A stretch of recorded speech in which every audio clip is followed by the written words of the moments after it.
Super Radyo DZBB number 1. DZBB number 1. Super Radyo DZBB number 1 sa Mega Manila. DZBB number 1. Super Radyo.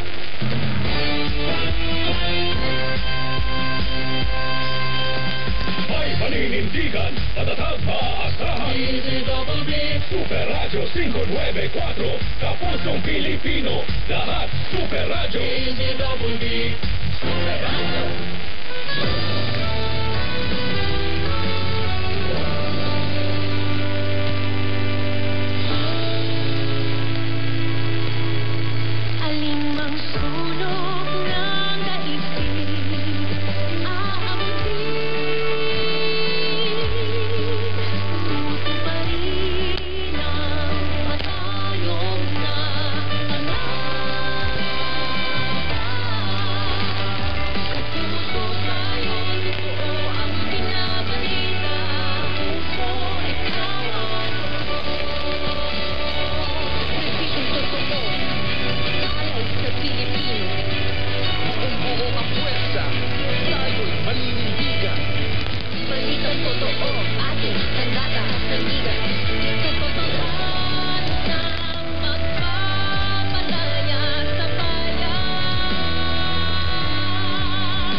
Yan ang aming panata. Super Radyo 594, lagi naka-alerto, serbisyo totoo. Kapuso nyo sa radyo. Walang kinikilingan, walang pinoprotektahan, serbisyong totoo lamang, walang iwanan. May paninindigan, patatag, maaasahan. Super Radyo 594, Kapusong Pilipino, lahat Super Radyo. Serbisyong totoo. Walang kinikilingan, walang pinoprotektahan, serbisyong totoo lamang, walang iwanan. DZBB Super Radyo.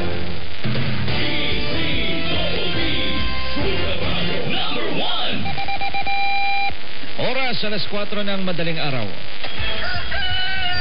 Gising na! Balitaan na! Maiinit na balita, hindi pa huhuli, hindi pa titinag. Mga balitang sabay-sabay nating mamarkahan. Markado! Kasama si Mark Bakalalad. Markado! Magandang madaling araw. Ngayon po'y Sabado, ika-16 sa buwan ng Agosto taong 2025. Tara na't markahan ang mga balitang dapat niyong malaman. Mga balitang siksik, mabilis at detalyado. Ito po ang programang Markado kung inyong kapuso Mark Bakalalad. Markado! Sa latag ng ating mga balita, unahin natin, listahan ng halos 5,000 flood control project sa bansa ay sinumite na sa DPWH. Sa listahan na iniabot ni Budget Secretary Amena Pangandaman kay DPWH Secretary Manuel Bunuan, aabot sa 346.6 billion pesos.